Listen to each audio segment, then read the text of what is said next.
So young Jamie is the podcast producer for the Joe Rogan podcast. Kind of like Gary for Howard Stern. Yeah, Gary Dell'Abate, fa-fa-fo-hi. I actually started listening to the Howard Stern show again, twice in the last 2 weeks, because my brother was moving and I had to drive his car, and I don't have Sirius XM anymore. Yeah.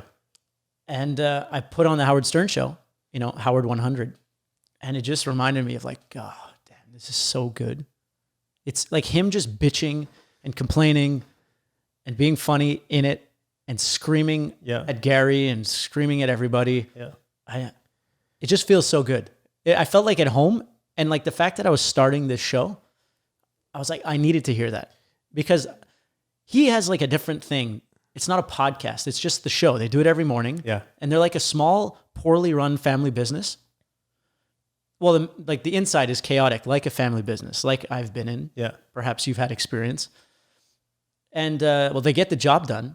It's an amazing show, amazing guests, amazing everything. But it was just like, this is another way of doing it too.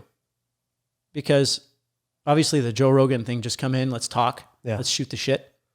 But also, if it somehow morphed into this like chaotic Howard Stern show, like, could be cool.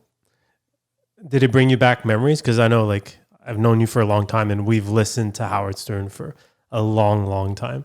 So beyond like just the content of being cool and like, wow, this guy's still relevant 30 years later, did it bring you back memories as well?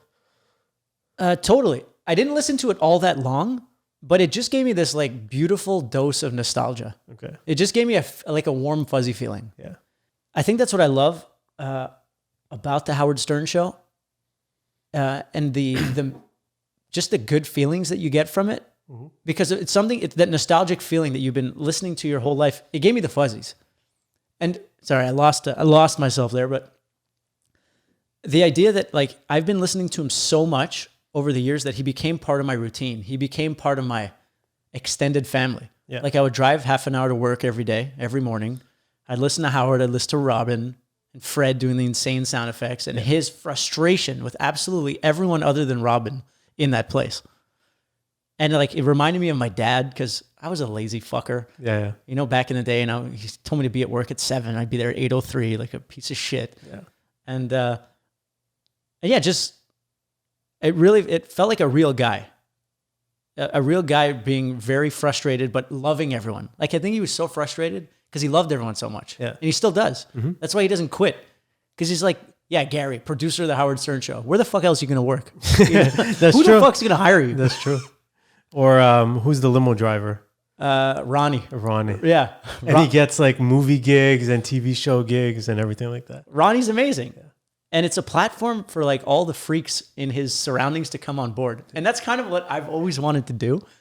Like, since I can remember, I was like, you should start a YouTube show because you're such a character, and you should do this. And one day I'll do it and I'll have you on because the world needs to see how fucking insane you are. Yeah. And so... Would you say you have your own crew of freaks as well?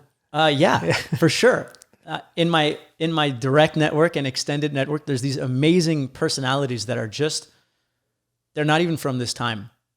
Like guys like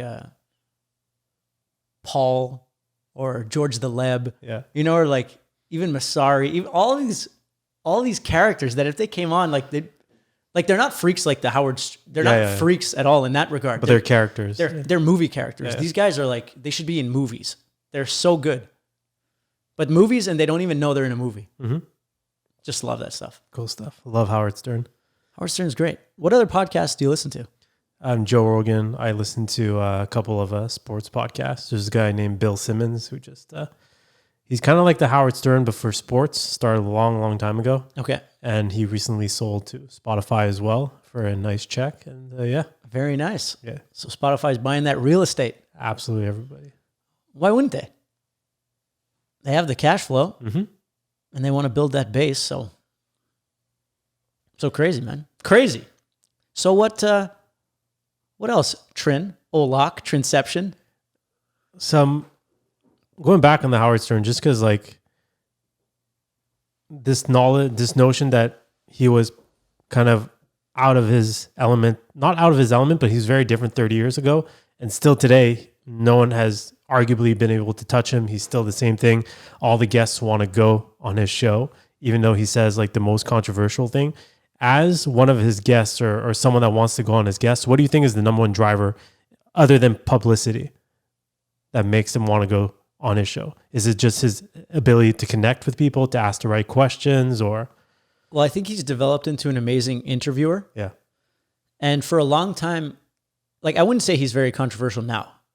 I don't think he's controversial at all. Yeah. So I think what people like about going on the Howard Stern show now is actually that it's safe. It has a great platform. Yeah. A lot of people listen to him. Very relevant. Also, he asks great questions. He makes his guests look good. He doesn't shit on people. Because that's how he built. You know, like he was like the mafia. Back in the day, he was the shock jock, you know, Howard Stern. And he would say crazy shit. He'd have people having orgasms on the phone, sitting on the speaker, and he'd be like, and do all this crazy stuff. And no one wanted to go on. Yeah. Well, no one not like today. But as he evolved and grew up, I guess, started to work on himself, he turned into a more, I don't know, a person who thought about things more. And the more he did like his therapy or whatever it was, his worldview adjusted and changed. And he grew up. He was a kid. He was a kid who was just having fun, trying to make it in the world. Everyone told him that he couldn't be a DJ, that his voice was shit, that he didn't know what he was doing. And he just kept going. And so fast forward, when did he start? In the 80s? I think so, yeah. 30, 40 years, whatever it is. He's developed into an amazing interviewer who makes his guests feel at home. He asks great questions.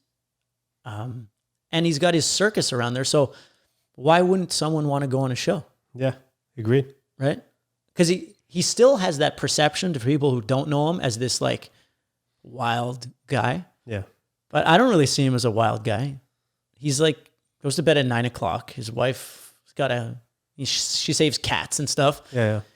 He watches the news and talks about it, and he fucks around with his people at his office. He's just a hardworking, good guy who gets really frustrated, and it's hilarious.